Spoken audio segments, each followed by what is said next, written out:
Christmas రోజుల్లో ఉన్నాం, అంతేనండి.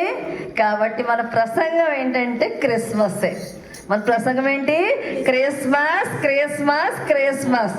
అయ్యా, ఈ రాత్రి క్రిస్మస్ అంటే ఏంటో నాకు తెలియజేవా బాబు?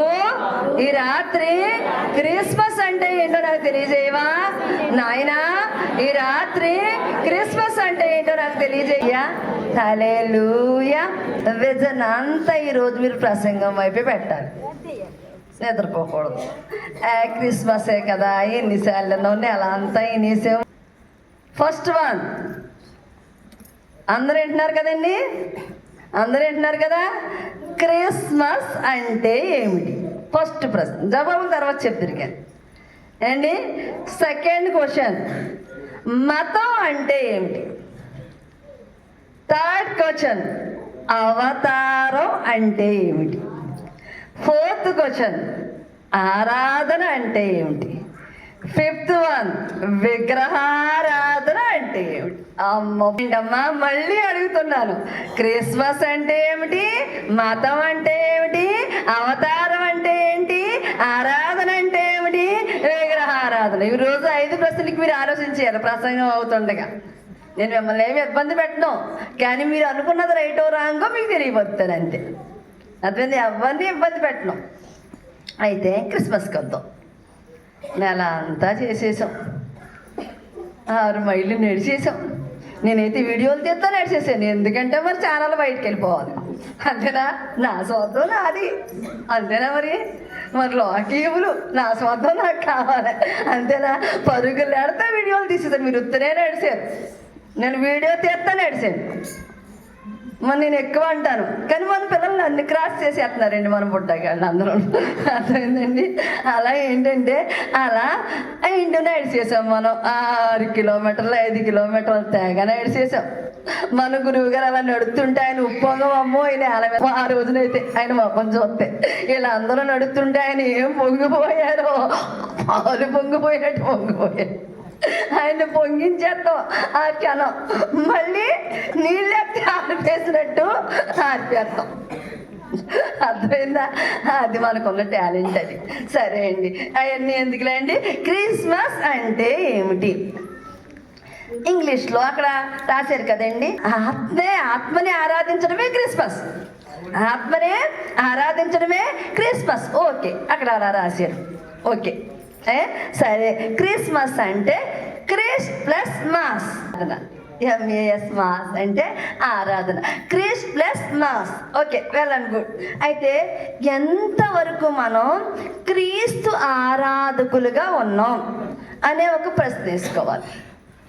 మనం ఎంతవరకు క్రీస్తు ఆరాధకులుగా ఉన్నాం?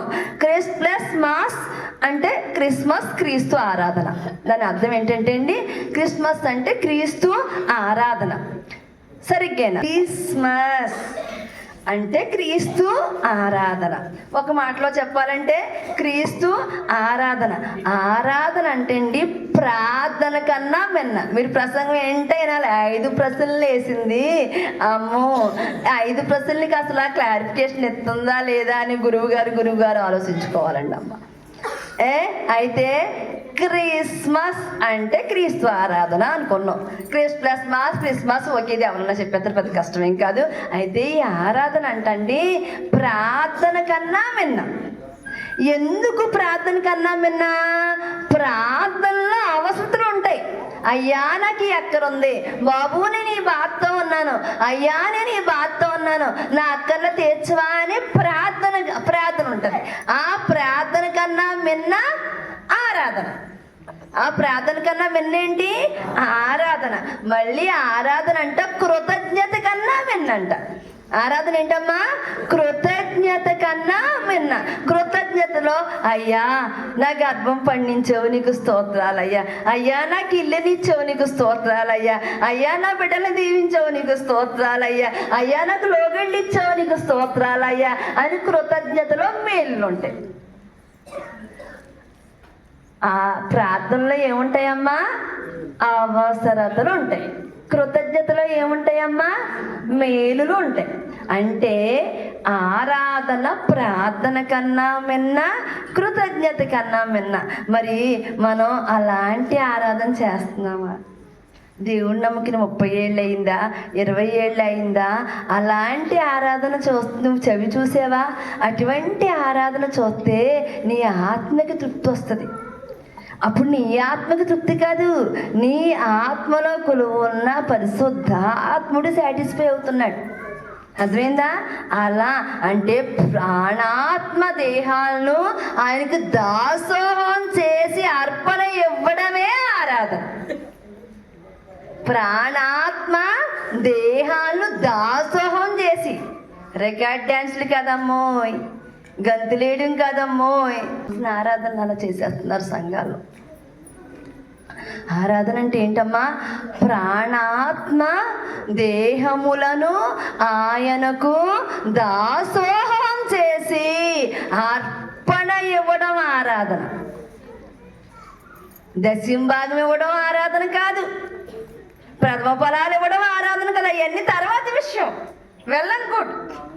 దేవుడిని దీవించాడు, నువ్వు సంఘాన్ని అభివృద్ధి పరచాలి. సంఘంలో సభ్యులుగా ఉన్నావు, అచ్చట్టుని మనం కాపాడుకోవాలి. అర్థమైందా? అందరం కలిపి కార్యక్రమాలు చేసుకుంటేనే కదా ఈ కార్యక్రమాలు అవుతాయి. అది తర్వాత విషయం, నెక్స్ట్. కానీ ఆరాధన అంటే ఏంటి? ప్రాణాత్మ దేహములను ఆయనకు దాసోహం చేసి అర్పణ ఇవ్వడమే ఆరాధన. నా జీవితాన్ని నైవేద్యంగా ఇస్తున్నానయ్యా. అయ్యా, ఈ లోకంలో పుట్టాను, ఈ శరీరం మాయా శరీరంలో పడ్డాను, ఇదిగో ఈ నా జీవితాన్ని నీకు నైవేద్యంగా ఇస్తున్నాను బాబు, నువ్వు తప్ప నాకు ఏమీ వద్దయ్యా అని ఆయన్ని ఆరాధించడమే నిజమైన ఆరాధన. అలాంటి ఆరాధనలో ఇంక నువ్వు మైమర్చిపోతావు. అటువంటి ఆరాధన చేసినప్పుడు నువ్వు సంఘానికి మానవు. ఆరాధన విడిచి ఎక్కడికో వెళ్ళిపోయి ఎలాంటి ప్రాణం మీదకి వచ్చినా ఆ రోజు ఆరాధనకి వెళ్తావు. నువ్వు ఖచ్చితంగా ఆరాధనకి వెళ్తావు. అలాంటి ఆరాధన జరిగే చోటు వదలవు నువ్వు ఎట్టి పరిస్థితుల్లో. ఈరోజు నేను నీకు అర్పణ ఇవ్వాలయ్యా, మనస్ఫూర్తిగా నీకు అర్పణ ఇవ్వాలి బాబు అని ఆరాధన. అదే నిజమైన క్రిస్మస్ అంటే. అదే ఏంటండి ఆరాధన అంటే? ఏంటండి అమ్మా ఆరాధన అంటే? క్రిస్మస్ అంటే ఏంటి? ప్రాణాత్మ దేహములను ఆయనకు దాసోహం చేసి అర్పణ ఇవ్వడమే నిజమైన క్రిస్మస్. నువ్వు తప్ప నాకేమీ వద్దు అని ఆయన్ని ఆరాధించడమే. అలా ఆరాధించాలి. ఆరాధన ప్రార్థన కన్నా మిన్న, ఆరాధన కృతజ్ఞత కన్నా మిన్న. ప్రార్థనలో అవసరం గుర్తొచ్చేస్తే ఇవ్వడం చూడు, ఈ చూడు, అవి చూడు, అవి చూడు అని సో వచ్చేస్తాయి. కానీ అర్పణలో నాకు ఇది చేసేవయ్యా, నాకు ఇది ఇచ్చేవయ్యా, నాకు ఇది పండించేవయ్యా, అయ్యా నా లోకిలి దీవించేవయ్యా, మేలు వచ్చేస్తాయి. కానీ ఆరాధన అన్నిటికన్నా మిన్న. ఆ మిన్నేంటి? ప్రాణాత్మ దేహములను ఆయనకు దాసోహం చేసి ఇదిగో అయ్యా అర్పణ. నేను అర్పణ ఇవ్వడానికి ఈ ఆదివారం వచ్చాను, ఈ అమావాస్య ప్రార్థనకి నేను అర్పణ ఇవ్వడానికి వచ్చాను అయ్యా, నన్ను అంగీకరించి బాబు. ఎప్పుడైతే నీకు సాటిస్ఫై అయ్యేవో నువ్వు, నీ మనసులో దేవుడు వచ్చేసినట్టు. ఈ ఆరాధన ఏదో వచ్చింది నిద్రపోతే వెళ్ళిపోయావు, నీ మనసులోకి దేవుడు రాలేదు. ఈ ఆరాధన నిజమైన ఆరాధన కాదు. నిజమైన ఆరాధన ఇది కాదు. నిజమైన ఆరాధన కాదు. ఇప్పుడు ఆరాధన అంటే అర్థమైందండి, క్రిస్మస్ అంటే అర్థమైందా? 2 ప్రశ్నలకు మనకు జవాబు వచ్చేసిందండి.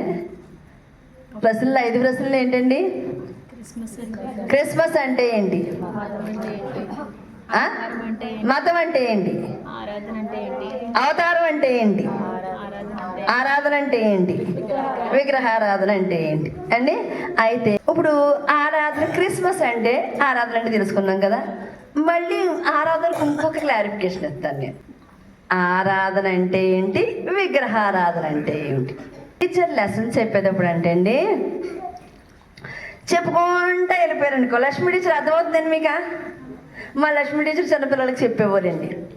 ఆవిడ తెగ బొమ్మలు చూపించేసి ఇవి డ్యాన్స్ చేసేస్తే వాళ్ళతో డ్యాన్స్ చేసేసేది ఆవిడ. అలాగా ఎందుకు విజన్ చూపిస్తాం? వాళ్ళలో ఒక మోటివేషన్ రావాలి.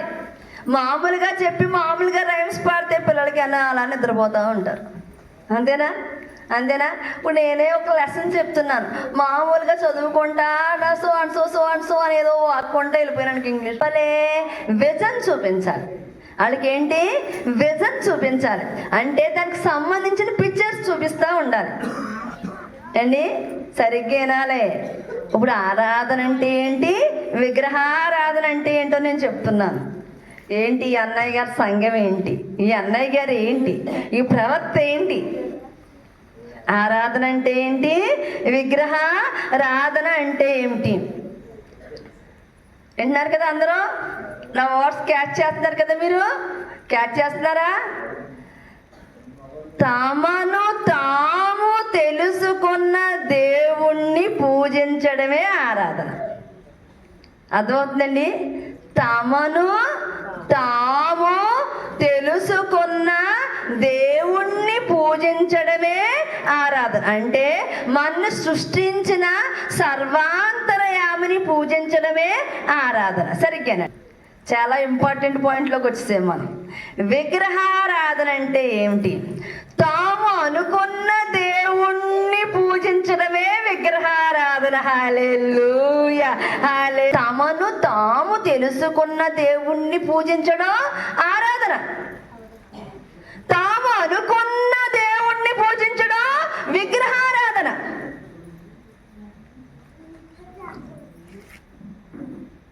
ఈ ప్రపంచంలో మొట్టమొదట కట్టబడిన సంఘం మన సంఘం, రోమన్ సంఘం. అక్కడ చూడండి, తమను తాము తెలుసుకున్న దేవుని నువ్వు ఎలా పూజిస్తావో నీ ఇష్టం. టీచర్ ఎలా లెసన్ చెప్తారో టీచర్ ఇష్టం, స్టూడెంట్కి అర్థం అవ్వాలంతే. స్టూడెంట్ ఆ కాన్సెప్ట్ అక్కడ స్టూడెంట్కి మైండ్లోకి వెళ్ళాలి. అదవుతుందండి. నువ్వు బొమ్మనే చేసుకుంటావా, నువ్వేం చేస్తావు? అమ్మ వాక్యం సెలవిస్తుంది కదా, వాక్యం దేవుడై ఉన్నాడు కదా, అది అక్కడ కాన్సెప్ట్ వెళ్ళిపోతుంది. అదేనా? నాటి నుంచి అలా వచ్చింది, కానీ అది విగ్రహారాధన లెక్కలోకి రాదు. నువ్వు మనస్ఫూర్తిగా ఆత్మతో సత్యంతో నువ్వు పూజిస్తున్న దేవుడు నీతోనే ఉంటాడు. ఇన్ని సంవత్సరాలుగా మనం క్రిస్మస్ చేస్తున్నామండి. దగ్గర మరి అన్నయ్య గారి దేవుళ్ళలోకి వచ్చి అన్నాళ్ళు అయిందో, ఎవరికైనా ఎంత అపాయం అన్నా జరిగిందా? దేవుడు లేకుండా ఎంతమందికి భోజనాలు కుదురుతాయా? ఎంతమందికి చిన్న అపాయం రాకుండా జరుగుతుందా? పరిశుద్ధాత్ముడు ఉంటేనే కదా. అర్థమైందా? అక్కడ అంటే తమను తాము తెలుసుకున్న వాక్యం సెలవిస్తుంది.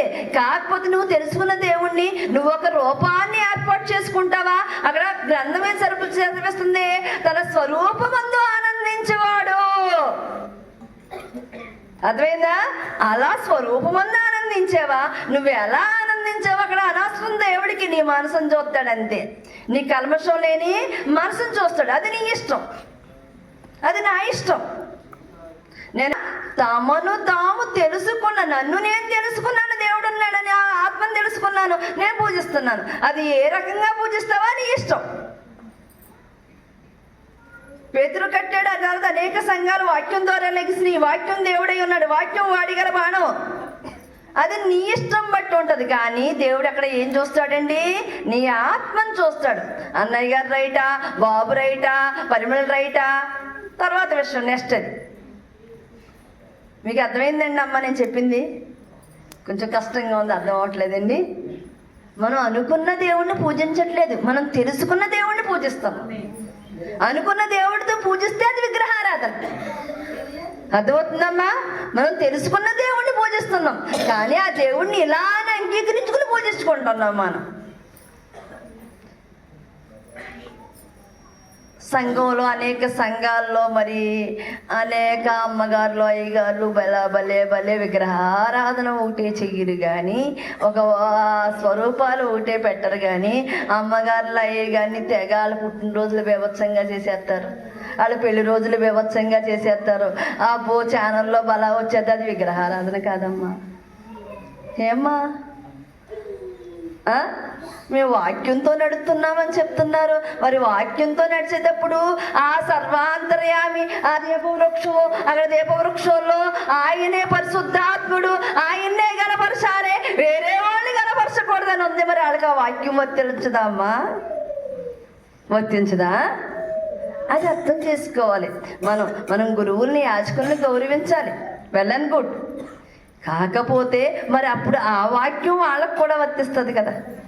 సత్యం, వాక్యం సత్యమైన దేవుడు, వాడిగల బాణం. మనం కరెక్ట్గానే మాట్లాడుకుందాం.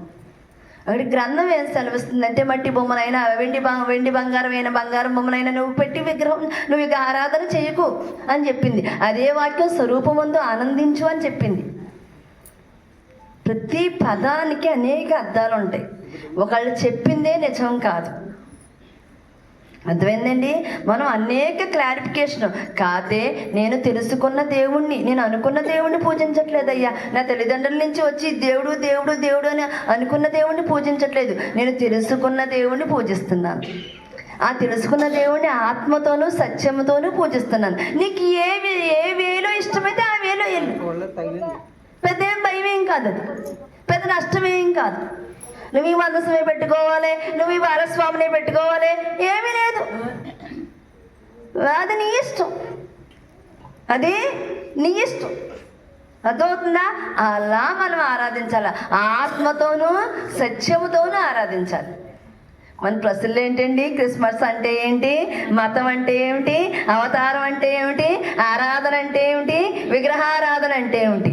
అన్ని ప్రశ్నలకు జవాబులు వస్తున్నాయో లేవో చూసుకోవాలి. మంది అయితే మంది ఆరాధన, మంది విగ్రహారాధన మనం తెలుసుకోవాలి. అర్థమైందండి? ఈ క్రిస్మస్ ఉందా లేదా అది కూడా ఈరోజు చెప్తాను నేను. అసలు క్రిస్మస్ ఉందా లేదా? మరి క్రిస్మస్ అనే అంశం చెప్పానంటే క్రిస్మస్ ఉందో లేదో కూడా చెప్పనండి. చెప్పనా? నేను టీచర్ని, మీరు స్టూడెంట్స్ అంతే. ఈరోజు 7 గంటలో నేను టీచర్ని, నేను చెప్తే మీరు అది అన్నారు. అంతేనండి? అలా ఆత్మతో ఆరాధించాలమ్మా, ఆత్మతో ఆరాధించాలి. ఆరాధన చేతును అన్ని వేళలా, ఆత్మతో సత్యముతో ఆరాధింతును. ఆరాధన చేతును అన్ని వేళలా, ఆత్మతో సత్యముతో ఆరాధింతును. నా ప్రాణ ప్రియుడు యేసుకు,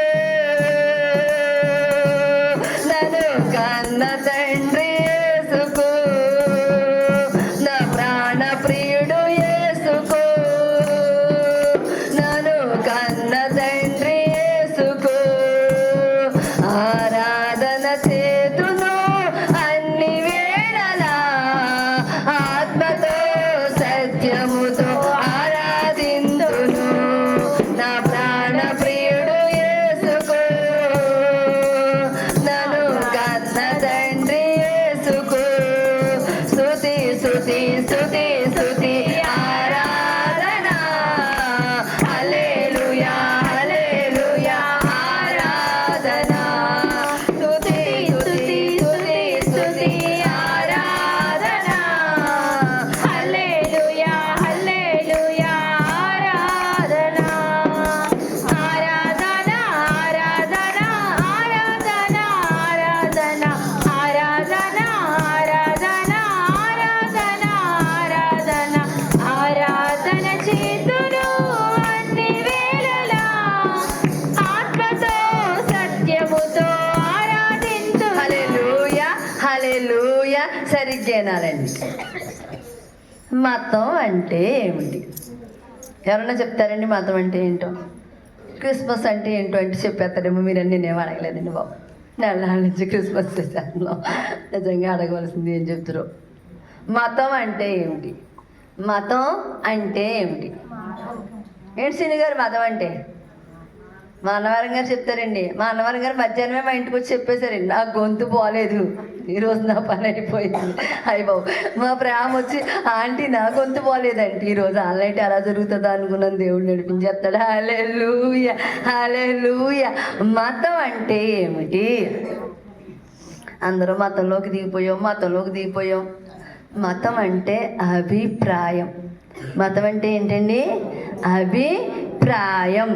అభిప్రాయం ఏంటి? నువ్వు మతంలో అంటే ఏదో మతంలోకి దిగిపోవడం కదమ్మా. అసలు క్రీస్తుని తెలుసుకోవడం అంటే మత మార్పిడి ఏం కాదు. క్రీస్తుని తెలుసుకోవడం అంటే మత మార్పిడి కాదు. ఇది మతమేం కాదమ్మా, నిజమైన మార్గం. మనం తెలుసుకున్నాం. అది మతం అంటే అభిప్రాయం, ఏదో దిగిపోవడం కాదు. అర్థమైందా? మతం అంటే ఏంటి? అభిప్రాయం. పాపకర్మహం పాపాత్మ పాప సంభవం. ఏంటమ్మా? ఊరుకుపోయానయ్యా, నన్ను నేను రక్షించుకోలేను బాబు, అయ్యా నువ్వే దిగి రావాలి అన్న అభిప్రాయంలోకి రావడమే నిజమైన క్రిస్మస్. అర్థమైందండి?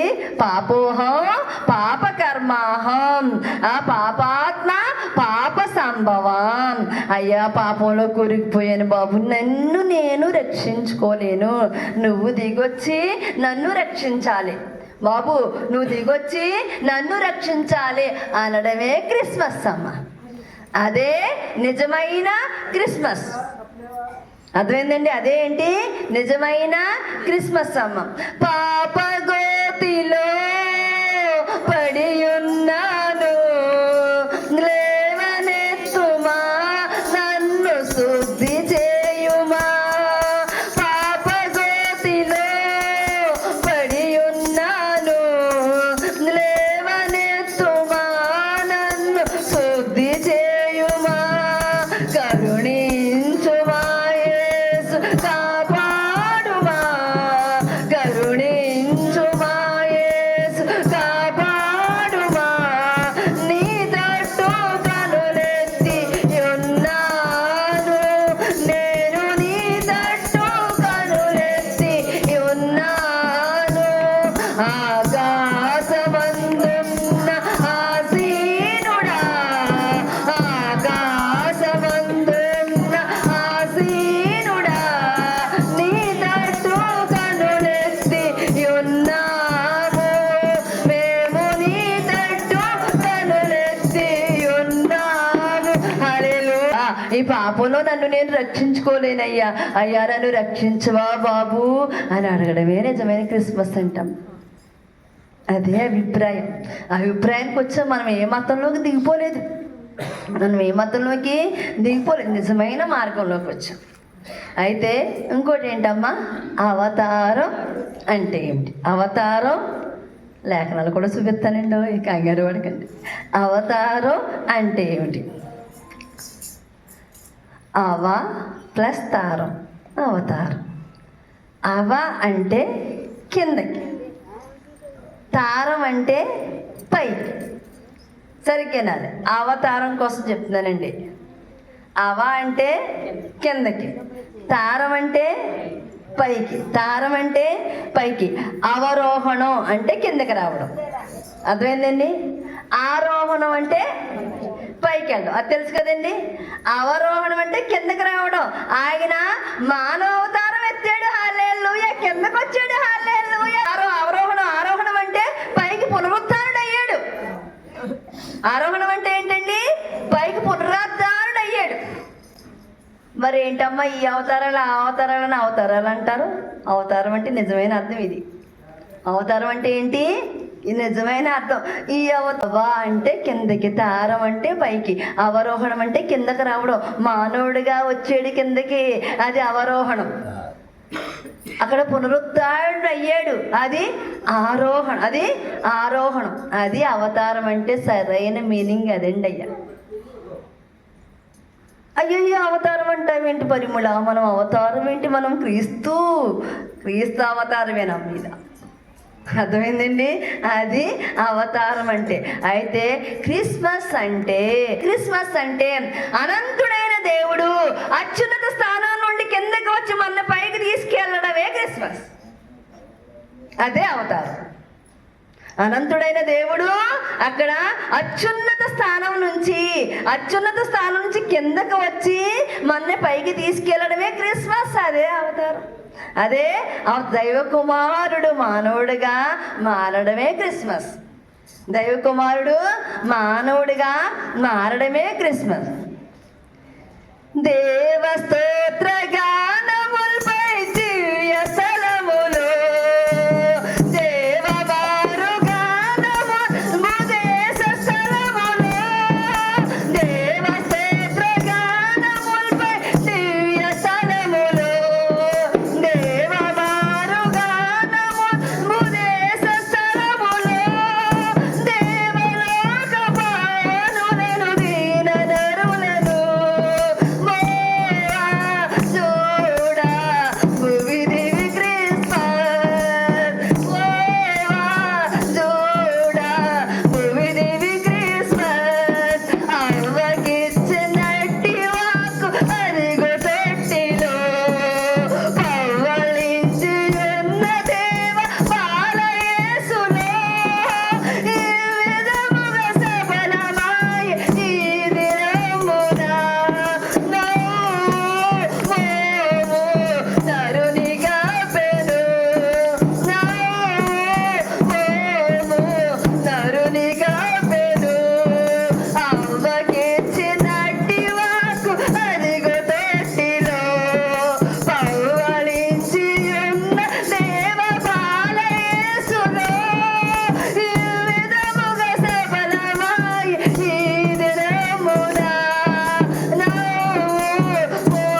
క్రిస్మస్ అంటే అర్థమైందండి,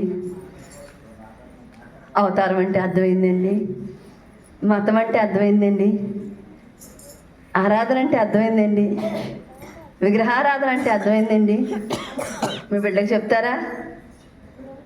మీ సంఘాల్లో చెప్తారా? విగ్రహారాధన ఏంటో చెప్తారా? ఆరాధన ఏంటో చెప్తారా? మనం అనుకున్న దేవుణ్ణి పూజించట్లేదు, మనం తెలుసుకున్న దేవుణ్ణి పూజిస్తున్నాం. నువ్వు ఎలా చేతుతో నీ ఇష్టం, ఎందుకంటే గ్రంథం సెలవుస్తుంది తన స్వరూపమందు ఆనందించేవాడు అని. నువ్వు ఎలా స్వరూపంతో ఆనందిస్తావా? నువ్వేమీ లేకుండా ఆనందిస్తావా? నీ ఇష్టం. Choice is yours only. ఏది ఇది రైట్ రాంగ్ అని చెప్పడానికి, ఎందుకంటే 2 లేఖనాలు అక్కడ సెలవిస్తున్నాయి కాబట్టి ఇది రాంగ్ అంటానికి ఎవరు సరిపో. వాక్యమై ఉన్న దేవుడు మన దేవుడు. అర్థమైందేనమ్మా? ఇంకా లేఖనాలు చూడండి. ఇప్పుడు వరకు మళ్ళీ మనకు గురువు గారు మనకి అలపుడు పార్వతి గారు ఊరుకోరు. ఎక్కడ వాక్య లేఖనాలు చూపించేవే చెప్పుకుంటా స్టోరీ చెప్తున్నావు మాకు పెద్దవే విచిత్రంగా అంటారు. మళ్ళీ మళ్ళీ ఊరుకోరు, ఎందుకని చెప్తాం. అయితే అండి చూడమ్మా, మత్తయి సువార్త 1:19 ఆమె భర్త అయిన యోసేపు నీతిమంతుడై ఉండి ఆమెను అవమానపరచనొల్లక రహస్యముగా ఆమెను విడనాడ ఉద్దేశించెను. చూడండి, ఇక్కడ దేవుడు ఎవరి కోసం చెప్తున్నాడంటే యవ్వన వయసులో ఉన్న మరియ భర్త యోసేపు కోసం. మరియ భర్త యోసేపు కోసం చెప్తున్నాడు. మత్తయి సువార్త 1:19 అబ్రహాముని దేవుడు 75 సంవత్సరాలు వచ్చాక నీతిమంతుడు అన్నాడు. నీతికి నిదర్శనం అబ్రహాం అబ్రహాం అబ్రహాం అబ్రహాం. మరియ భర్త యోసేపుని యవ్వన వయసులో నీతిమంతుడని దేవుడు ఇక్కడ గ్రంథం సెలవిస్తుందమ్మా. ఏం సెలవిస్తుంది? మత్తయి సువార్త 1:19 ఆమె భర్త అయిన యోసేపు నీతిమంతుడై ఉండి ఆమెను అవమానపరచనొల్లక రహస్యముగా ఆమెను విడనాడ ఉద్దేశించను. 75 సంవత్సరాలు ముసలివాడు అయిపోయాక అబ్రహాం నీతిమంతుడయ్యాడు. కానీ అక్కడ యవ్వన వయసులో ఆ టైంలో అక్కడ వాళ్ళు ప్రదానం చేసుకునేవారు. బాల్య వివాహాలు ఉన్నాయి. వాళ్ళు పుట్టినప్పుడే నీ భార్య నీ పెళ్ళం పుట్టింది ఏమి అలా ఏంటంటే వాళ్ళ ప్రదానం చేసేసుకునేవారు చిన్న వయసులో నీతిమంతుడు అని చెప్పింది మరియ భర్త యోసేపు కోసం దేవుడు. అబ్రహాముని 75 సంవత్సరాలు వచ్చాక నీతిమంతుడు అని చెప్పాడు. కానీ చిన్న వయసులో నీతిమంతుడు అనే బిరుదు పొందిన వ్యక్తి మరియ భర్త యోసేపు. అయితే ఇక్కడ చూడమ్మా, ఆ టైంలో యూదులు మాట చిన్న వయసులోనే ప్రదానం చేసేసుకునేవారు. గబ్రియల్ దూత వచ్చింది మరియ దగ్గరికి, నువ్వు గర్భవతిగా అవ్వబోతున్నావు. గబ్రియల్ దూత వచ్చినప్పుడు మరియ తల్లి గర్భవతికి ఏమీ లేదమ్మా. గబ్రియల్ దూత వచ్చాక 3 నెలలకి ఆమె గర్భం ధరించింది. ఆ 3 నెలలకి నేను పురుషుణ్ణి అడగనే ఇది ఎలా సాధ్యం అని అడిగిందాను. అడిగితే చూడు అక్కడ ఎలిజబెత్ గర్భవతిగా ఉంది. అప్పుడు ఆ 3 నెలలు ఆమె జకర్యా ఎలిజబెత్ ఇంట్లో ఉంది. గబ్రియల్ దూత వచ్చి చెప్పాక 3 నెలలకి ఆమె గర్భవతి అయ్యిందన్న విషయం, పరిశుద్ధాత్ముడు ఆమెను తాగాడన్న విషయం మనం గుర్తించుకోవాలి. గబ్రియల్ దూత వచ్చినంటే పరిశుద్ధాత్మ ఏమి తాగేలేదు, అక్కడ చెప్పి వెళ్ళింది అంతే. ఎందుకు చెప్పి వెళ్ళింది? ఇలా నీతిమంతులా కాదా? క్రీస్తుకు పూర్వం 1452 సంవత్సరాల క్రితం బిలాము ప్రవక్త ప్రవచించాడు, యాకోబులో ఉదయిస్తుంది అని. క్రీస్తుకు పూర్వం 700 సంవత్సరాల క్రితం యెషయా ప్రవక్త చెప్పాడు. అంటే ఇన్ని సంవత్సరాలు దేవుడు వెతికాడు నీతిమంతులు ఎక్కడ దొరుకుతారా అని.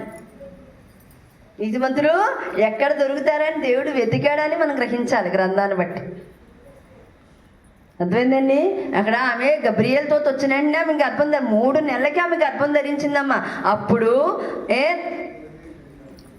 యోసేపు మరియ భర్త యోసేపు అనుకున్నాడు, నీతిమంతుడు కాబట్టి ఆమెను అవమానపరచన వాళ్ళకి రహస్యంగా వదిలేద్దాం అనుకున్నాడు. రహస్యంగా వదిలేద్దాం అనుకున్నప్పుడు ఇక్కడ చూడండి, కళ అంటే ఏంటి, దర్శనం అంటే ఏంటి? కళ అంటే ఏంటి, దర్శనం అంటే ఏంటి? క్లారిఫికేషన్ చూడండి. Dream, vision. What is the variation of dream and vision? Dream కంటే కళ, విజన్ అంటే దర్శనం. దర్శనంలో, విజన్లో మనం మాట్లాడే అవకాశం ఉంటుంది అండి. కళలో మాట్లాడే అవకాశం ఉండదు. కళలో మాట్లాడే అవకాశం ఉండదు. అక్కడ మరియ భర్త యోసేపుకి మ్యాక్సిమం సుమారు ఒక 4 కళల ద్వారా దేవుడు మాట్లాడాడు. ఆ కళని అనుసరించాడు మరియ భర్త యోసేపు. అర్థమవుతుంది. ఎందుకంటే విజన్లో మాట్లాడొచ్చు మనం. కళలో ఆయన చెప్పింది జరగాల్సిందే, ఆయన చెప్పింది చేయాల్సిందే. నీతిమంతుడు కాబట్టి ఆ కళని నమ్మాడు. చూడమ్మా, అది ఎక్కడ ఉందో మత్తయి సువార్త 2:19. హేరోదు చనిపోయిన తర్వాత ఇదిగో ప్రభువు దూత ఐగుప్తులో యోసేపునకు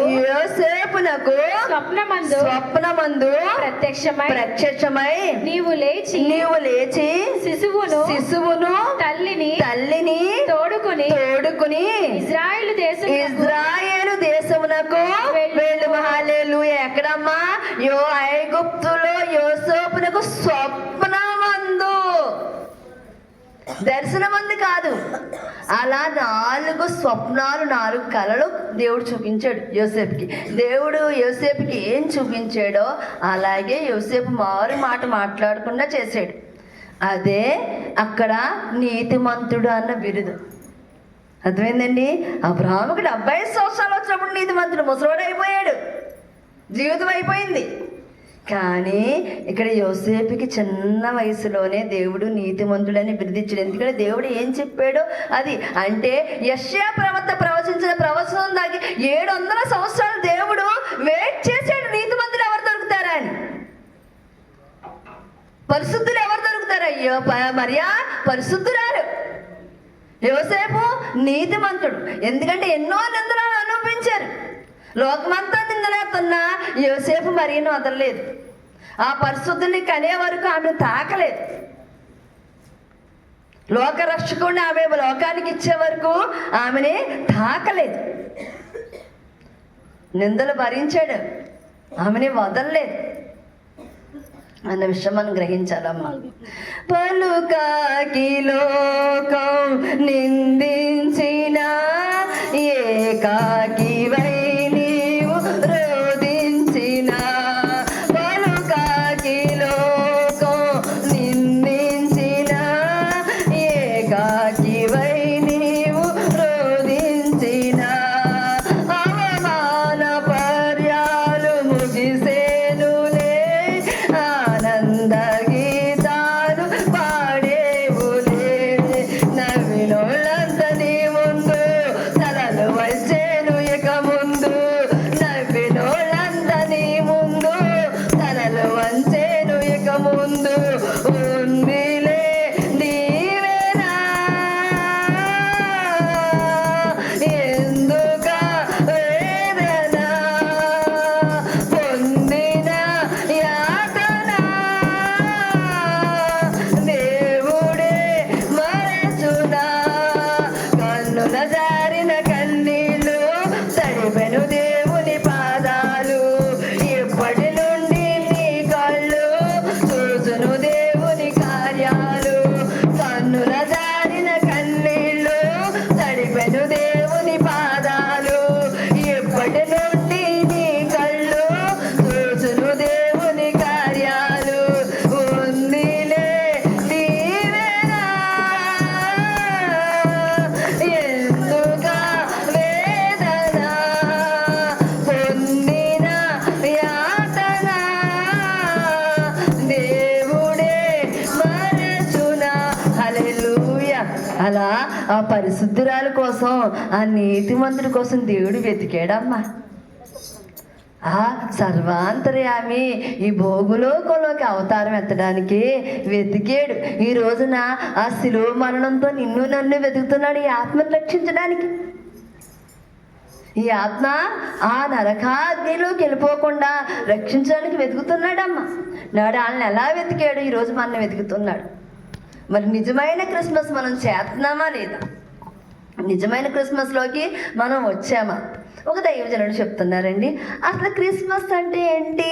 సింపుల్ మూడే: ఉయ్యాల, సిలువ, కిరీటం. సింపుల్గా చెప్పేసి ఎవరడు? ఉయ్యాల, సిలువ, కిరీటం. అంటే సింపుల్గా ఏంటి?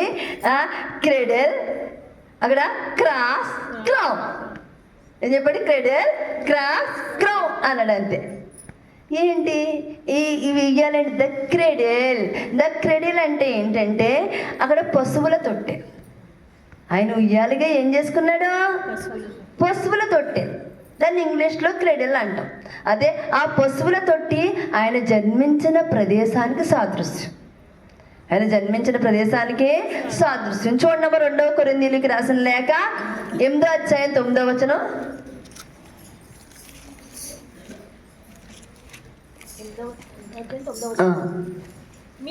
మీరు మన ప్రభువైన యేసుక్రీస్తు కృపను ఎరుగుదురు కదా. ఆయన ధనవంతుడై ఉండి మీరు తన దారిద్ర్యము వలన ధనవంతులు కావాలని మీ నిమిత్తము దరిద్రుడాయను. హల్లెలూయా. మన నిమిత్తం ఆయన ధనవంతుడు, సర్వాంతర్యామి, సర్వం ఆయన చేతిలో ఉంది. కానీ మన కోసం దరిద్రుడిగా పుట్టాడు. యోసేపు ఏంటి? ఒక carpenter. Was a carpenter only, ఒక వడ్రంగి. అటువంటి వడ్రంగి వరకు ఉన్న వడ్రంగి, అలాంటి వడ్రంగి కుటుంబంలో పుట్టాడు. ఎందుకోసం? నీ కోసం, నా కోసం, మన కోసం. ఎందుకు పుట్టాడు ఆయన? ఆ పశువుల తొట్టిని, ఆ పశువుల పాక, అక్కడ పశువుల తొట్టిని ఉయ్యాల కింద చేసుకున్నాడు ఆయన. ఆ గడ్డిలో పరున్నాడు. ఆ గడ్డిలో ఎందుకో మన కోసం దరిద్రుడిగా పుట్టాడు. ఆ దారిద్ర్యాన్ని అనుభవించాడండి. మరి మనం మారాలా వద్దా? నక్కలకు బొరియాలుండే, ఆకాశ పక్షులకు గూళ్ళుండేను. నక్కలకు బొరియాలుండే, ఆకాశ పక్షులకు గూళ్ళుండేను. వక్కింత శ్రమైనను మన విభునికెక్కడ లేకుండేను. వక్కింత శ్రమైనను మన విభునికెక్కడ లేకుండేను. హల్లెలూయా. అన్న జంతువులకి అన్నిటికీ తల ఉందంట. ఆ సర్వాంతర్యామికి దీనంగా దరిద్రుడిగా పుట్టాడు ఆయన. ఎందుకు? మన కోసం, మన ధనవంతులు చేయడానికి. 2వ కొరింథీయులకు రాసిన లేఖ 8వ అధ్యాయం 9వ వచనం ఏం సెలవుతుంది? నిన్ను నన్ను ధనవంతులుగా చేయడానికి ఆయన దరిద్రుడైపోయాడు. ఒక తల్లి లేకపోతే తిందో బిడ్డకెడతానికి మంచిగా తగ్గేసి కడుపు నిండి పెట్టి తృప్తి పొందుతుంది. ఆమె సాటిస్ఫై అయిపోద్ది. ఎందుకు? బిడ్డకెట్టుకోవడానికి, ఆ బిడ్డ కడుపు నింపడానికి. అర్థమైందా? మరి తల్లిని మించిన ప్రేమ. అయితే ఆ ఉయ్యాల క్రెడల్ అంటే అదండి అర్థం. అయితే క్రాస్ అంటే సిలువ. క్రాస్ అంటే క్రాస్ అంటే సిలువ అండి. దానికోసం ఎక్కడ ఉందో క్రాస్ మీన్స్ లైఫ్. అసలు ఏమైంది? మత్తయి సువార్త 1:22 చూడమ్మా. ఇదిగో కన్యక గర్భవతి అయి కుమారుని కనును. ఆయనకు ఇమ్మానుయేలను పేరు పెట్టుదురు అని ప్రభువు తన ప్రవక్త ద్వారా పలికిన మాట నెరవేరినట్లు ఇదంతయు జరిగిన. హల్లెలూయా. అయితే జననం, మరణం, పునరుత్థానం అదే క్రిస్మస్ అమ్మ. జననం, మరణం, పునరుత్థానం. అయితే ఈ పాపికి పరలోకాన్ని ఇచ్చే వారదే సిలువ. ఈ భూమికి ఆకాశానికి మధ్య సిలువ మీద ఆయన వేలాడాడు. అర్థమైందండి? ఎందుకు? ఈ పాపి కోసం పరలోకాన్ని ఇవ్వడానికి ఇచ్చే వారధి. ఈరోజు మనం వారధిలాగా ఉండాలి. మరి ఈ రోజున మనం ఆయన కోసం అలా వర్క్ చేయాలి. ఈ రాకడ దినాల్లో ఎందుకు భూలోకానికి ఆయన వచ్చాడు? ఆయన సిలువ మరణం వృధా చేయకూడదు, ఆయన పుట్టుకుని వృధా చేయకూడదు. ఏదో తోటలో శాపాన్ని పోగొట్టడానికి ఆయన వచ్చాడు.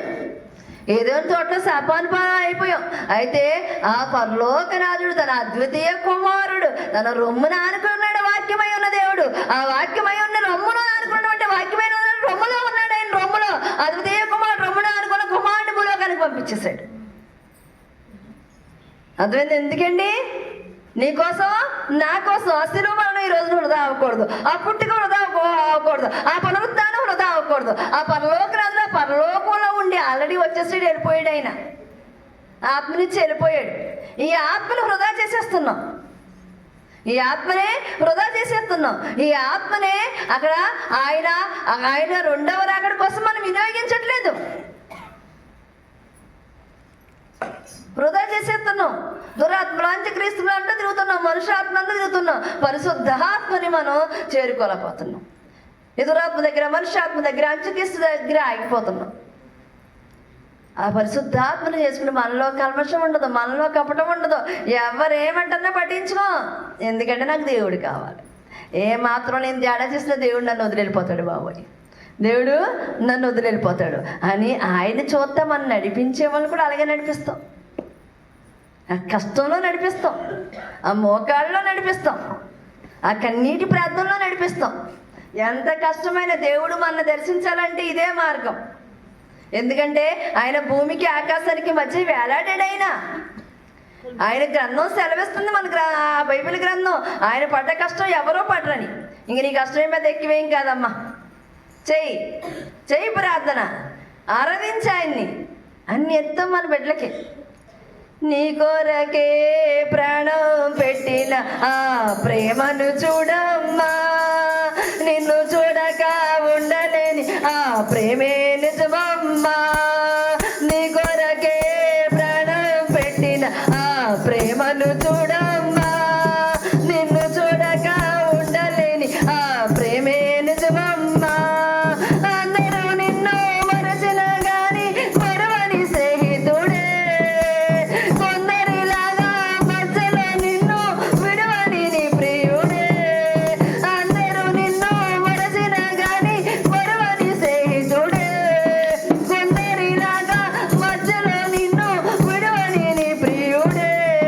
నీ కొరకే ప్రాణం పెట్టిన ఆ ప్రేమను చూడమ్మా, నిన్ను చూడక ఉండలేని ఆ ప్రేమే నిజమమ్మా. హల్లెలూయా. ఇందాక నాన్నగారు చెప్పారు, ఈ లోకంలో ఈ భార్యాభర్తల నిబంధన వదిలేస్తుంది. ఈ నిబంధనలు నిలబెట్టుకోరు, ఈ శరీర బంధాలు నిలబెట్టుకోరు, ఈ బిడ్డలు నిలబెట్టుకోరు. కానీ ఆయన నిబంధన నిన్ను వదలదు. ఆయన నిబంధన నిన్ను వదలదు. ఈ లోకం మోసం, కానీ ఆయన నిబంధన నిన్ను వదలదు. ఎందుకంటే నీ కొరకు ప్రాణం పెట్టాడు. నీ తల్లి నిన్ను ప్రేమిస్తుంది కానీ నీ కోసం ప్రాణం అవదు. ఆయన నీ కోసం ప్రాణం పెట్టాడు. ఆ ప్రాణం పెట్టి నిన్ను రక్షించుకున్నాడమ్మా. ఆ ప్రేమను రుచి చూడట్లేదు మనం, అంతే. ఆ రుచి చూసేవా, ఆ రుచి నీలోకి వచ్చిందా, ఇంకా నువ్వు ఎటు మారో ఆయన్నే చూస్తావు. ఎవరిని విమర్శించవు. ఎందుకు విమర్శించలోకి మనం వెళ్ళిపోతాం. ఒక ఏళ్ళతో చూపిస్తే 4 ఏళ్ళు మన వైపు చూపిస్తే నాకెందుకయ్యా, నేను సత్యాన్ని బోధిస్తాను, సత్యాన్ని చెప్తాను. ఇంటే నాకెందుకేనా, పోతే నాకెందుకు. నేను ఉన్నంత వరకు నీ దగ్గర నేను కరెక్ట్గా ఉన్నానా లేదా, నేను బోధించే బోధనలో పర్ఫెక్ట్గా వెళ్ళేనా లేదా. ఒకవేళ సేవా జీవితమే నీకుందా, సత్యాన్ని బోధించు, అబద్ధాన్ని బోధించకు, గ్రంథాన్ని బోధించు, పెట్టగలవు చెప్పకు. ఎందుకంటే ఇంతమంది కూర్చున్నారు, ఏ మాత్రం సత్యం బోధించకుండా తేడా బోధించేమా శిక్ష వచ్చేద్ది కుటుంబం మీదకి. ఎందుకంటే వాక్యం వాడిగల బాణం, పదునైన కత్తి. ఆ కత్తి మననే కోసేస్తుంది, ఆ బాణం మనకే గుచ్చుకుపోతుంది. అందుకు సత్యాన్ని బోధించాలి, సత్యంలో నడవాలి. అదే సత్యవాక్య ప్రకటన. అర్థమైందండి? చూడమ్మ, యోహాను సువార్త 3:16. దేవుడు దేవుడు లోకమును లోకమును ఎంతో ప్రేమించెను. ఎంతో ప్రేమించెను కాగా ఆయన ఆయన తన అద్వితీయ తన కుమారునిగా అద్వితీయ కుమారునిగా పుట్టిన వానియందు విశ్వాసముంచు ప్రతి వాడును నశింపక నిత్య జీవము పొందినట్లు ఆయనను అనుగ్రహించిన. అర్థమైందండి? ఎందుకు? ఎవరు నశించిపోకూడదు, నిత్య జీవం పొందాలి. అందుకే తన కుమారుని బలిగా ఇచ్చాడు. తన కుమారుని బలిగా ఇచ్చాడు. ఆయన నమ్మి మనం నిత్య జీవాన్ని పొందాలి. నమ్మిన వారికి నిత్య జీవం, నమ్మని వారికి నిత్య జీవం లేదు, నరకం. ఆయన నమ్మి నువ్వు బాప్తిసంలోకి వచ్చావా, జన్మ పాపం కర్మ పాపం పోద్ది. అర్థమైందండి? చాలామంది అంటూ ఉంటారు, ఏ జన్మలో చేసుకున్నాను, ఈ క్షోభ అనుభవిస్తున్నాను, ఈ బాధ అనుభవిస్తున్నాను. అందరూ కూడా అంటూ ఉంటారు, కానీ మనం అనం. ఎందుకంటే ఏ రోజు నువ్వు బాప్తిసంలోకి వస్తావో, ఏ రోజు నువ్వు జ్ఞానస్థానంలోకి వస్తావో, జన్మ పాపం కర్మ పాపం పోయింది. హల్లెలూయా! జన్మ పాపం నిన్నేం చేయదు, కర్మ పాపం నిన్నేం చేయదు. ఎందుకంటే ఆయన రక్తంలో కడిగేసుకున్నాడు. అయితే మా గురువుగారు అంటారు, పరిమళ మరి ఈ బాధలు ఏంటమ్మా, జన్మ పాపం కర్మ పాపం పోయిందంటున్నావు, అది నిజమైతే ఈ బాధలేంటి? అమ్మా, బాప్తిసం తీసుకుని 20 ఏళ్ళు అయిందా, 10 ఏళ్ళు అయిందా, 5 ఏళ్ళు అయిందా? బాప్తిసం తీసుకున్నప్పటి నుంచి లెక్క కట్టుకోవాలమ్మ కౌంటింగ్. మనం ఏం చేసాము అది లెక్క కొట్టుకోము. అక్కడ ఈర్ష్య ద్వేషాలు మనలో ఉండకూడదు, మొహపు చూపు మనలో ఉండకూడదు. ఏదైనా పాపంలో కౌంటింగ్లోకి వచ్చేద్దామా, బాప్తిసం తీసుకోవాలని చెప్పే కౌంటింగ్లోకి రాదు. బాప్తిసం తీసుకున్నాక ప్రతిదీ కౌంటింగే. ఏ రోజు ఏం చేసాము దానివల్ల అనిపిస్తాం, లేకపోతే చేయవే. నీ పంటలు పండుతలేదా? పండుతాయి. చెరువులు పండు. నీ లోకిని దీవించేవాడు ఆయన. నీ లోకిని దీవించకుండా ఎందుకుంటాడమ్మా? సర్వాంతర్యామి ధనవంతుడైనా నిన్ను ధనవంతుడిగా చేయడానికే కదా గ్రంథం సెలవిస్తుంది. నిన్ను ధనవంతుడిగా చేయడానికి దరిద్రుడు అయ్యాడని కొరంథీయులకు సెలవిస్తుంది. అలా సెలవిచ్చినప్పుడు ఆయన నిన్ను ధనవంతునిగా నీ పంటలు పండించడానికే కదా, నీ ఏంట గర్భఫలాలు ఇవ్వడానికే కదా, నీ ఏంట రోగాలు ఉండకుండా ఉండడానికే కదా ఆయన దరిద్రుడు అయిపోయాడని గ్రంథం సెలవిస్తుంది కదమ్మా. ఇంకేంటమ్మా మరి ఆశీర్వాదం లేదు, అయ్యో వీటి కోసం ప్రార్థన చేయకూడదు ఏంటమ్మా? దేవుడు దీవిస్తాడు, కాకపోతే మన పాపాలు అడ్డుకోవడం. బాప్తిసం తీసుకున్నాక కౌంటింగ్లోకి వచ్చేస్తాయండి అమ్మ.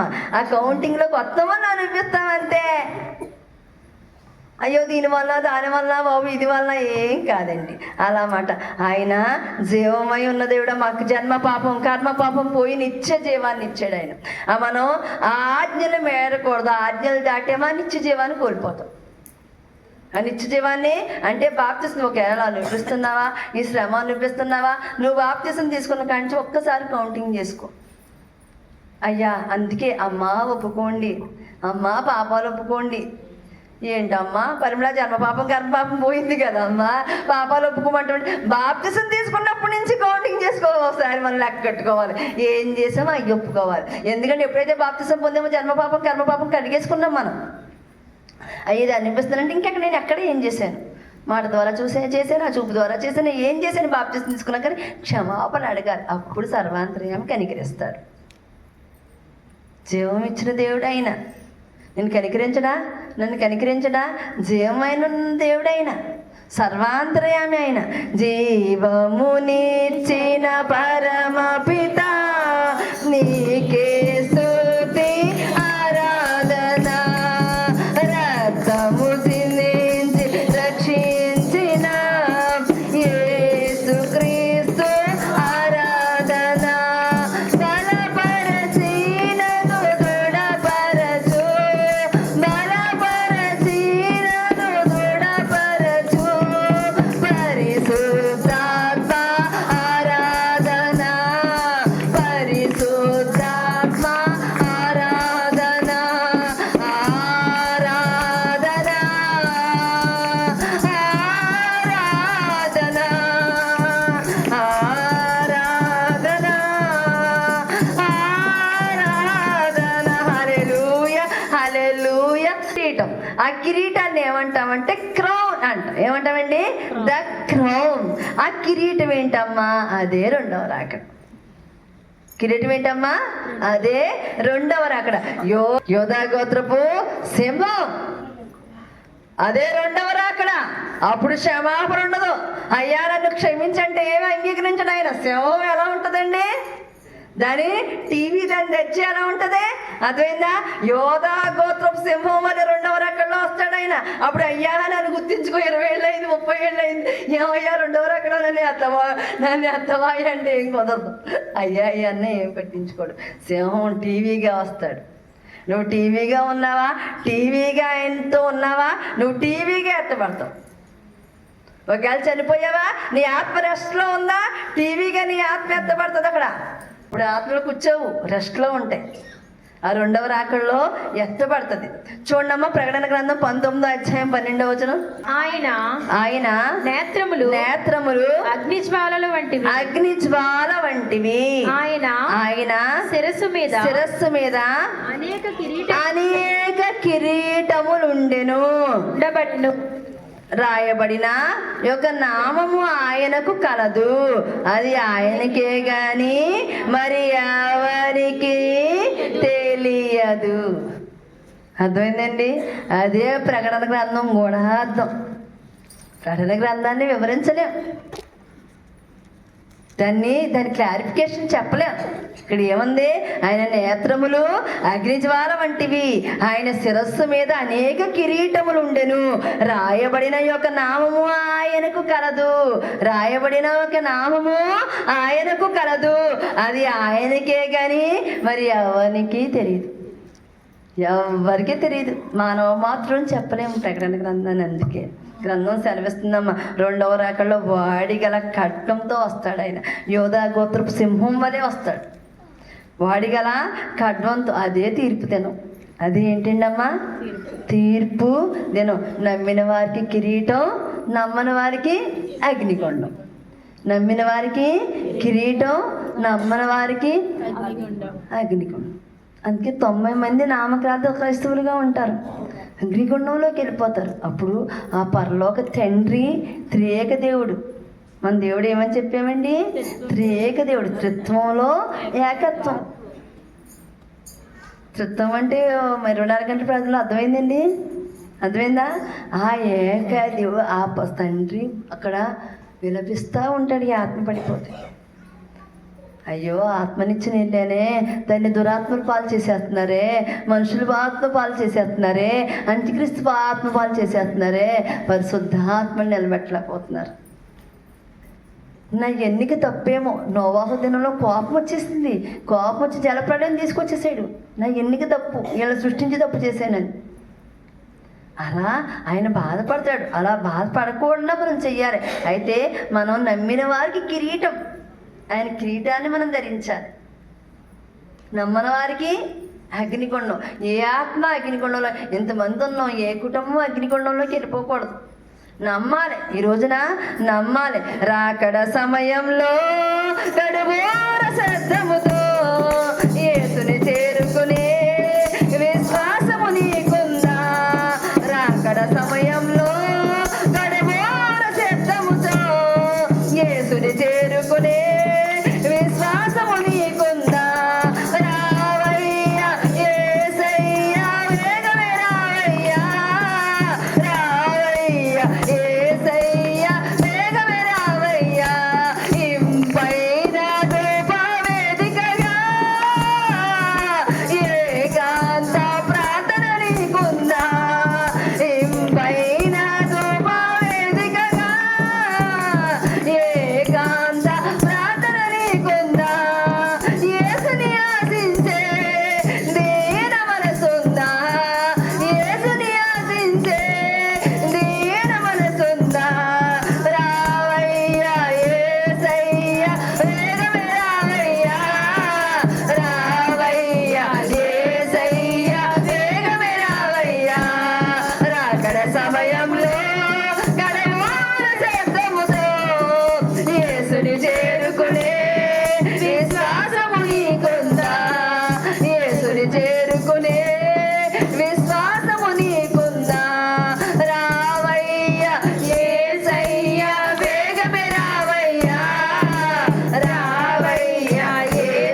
అమ్మ క్రీస్తుకు పూర్వం 1452 సంవత్సరాల క్రితం బాలాకు బిలాముని పిలిపించి అక్కడ ప్రవచించమంటాడు, ఇజ్రాయేల్ త్రిపించమని.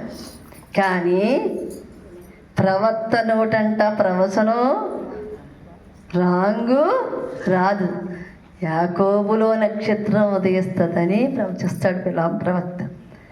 తర్వాత క్రీస్తుకి పూర్వం 700 సంవత్సరాలకి ముందు యెషయా ప్రవక్త ప్రవచించాడు.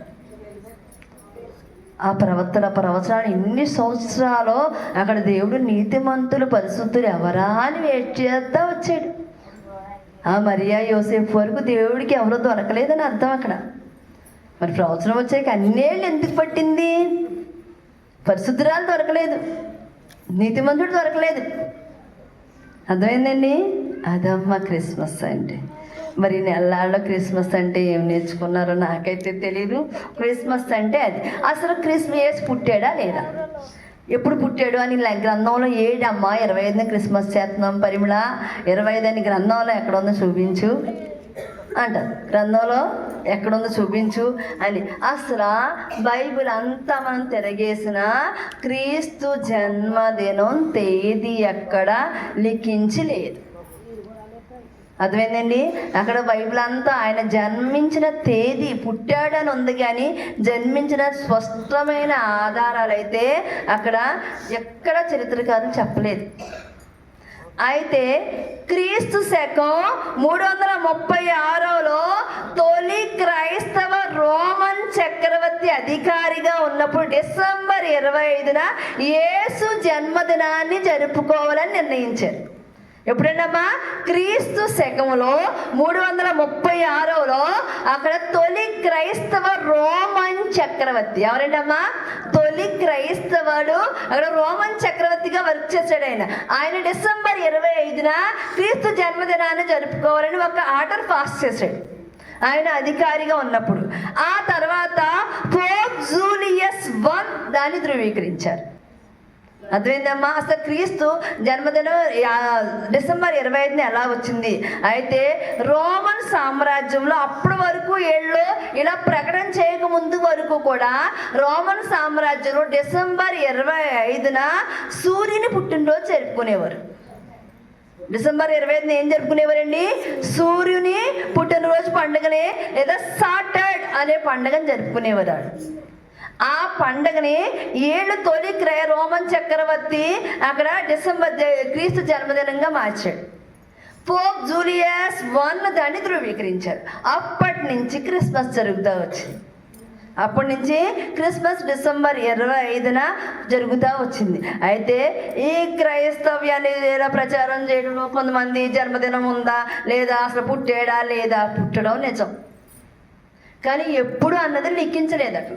అలా లిఖించి రాయలేదు కాబట్టి అక్కడ ఆ రోమన్ చక్రవర్తి దాన్ని అలా ధృవీకరించేది. అప్పటి నుంచి మనం కానీ ఏ రోజున పుట్టాడన్నది ముఖ్యం కాదమ్మా. నీ హృదయంలో నా హృదయంలో దేవుడు పుట్టాడా లేదా అన్నది ముఖ్యం. దేవుడు నువ్వు నమ్మేవా ఏంటి? అక్కడ ఆయన అక్కడ పుట్టాడు, ఉయ్యాల, సిలువ, కిరీటం. ఆయన పుట్టాడని నమ్మితే ఆయన జననాన్ని నువ్వు నమ్ముతావు. ఆయన మరణించాడని నమ్మితే సిలువను నమ్ముతావు. ఆయన పునరుద్ధాడని నమ్మితే కిరీటం నమ్ముతావు. ఆ కిరీటాన్ని నువ్వు ధరిస్తే నువ్వు ఎత్తపడతావు, నేను ఎత్తపడతాను. అర్థమైందమ్మా? అదమ్మా అసలు క్రిస్మస్కి అర్థమైతే అది. మరి మీకు ఏం అర్థమైందో నాకైతే తెలియదమ్మా. అయితే ఈ కడగండ్ల నుంచి దేవుడు మన్నే విడుదల చేయాలమ్మా ఈ క్రిస్మస్ దినాల్లో. ఈ 2025 2026 వస్తుండగా మనం అడుగు పెడుతుండగా మన ఈ కష్టాలని కడగల నుంచి దేవుడు విడుదల ఇచ్చును గాక. మన కుటుంబాన్ని 2వ రాకడ దినాల్లో 2026 సంవత్సరం మొదటి నుంచి సంవత్సరాంతం మళ్ళీ మనం ఈ ఆన్లైన్కి వచ్చే వరకు మన కుటుంబాలను కాచుకును గాక, మన కుటుంబాలకి విడుదల ఇచ్చును గాక. మీ అందరికి క్రిస్మస్ నూతన సంవత్సరం శుభాకాంక్షలు. ఈ చిన్న వాక్యాన్ని దేవుడు దీవించును గాక. హల్లెలూయా.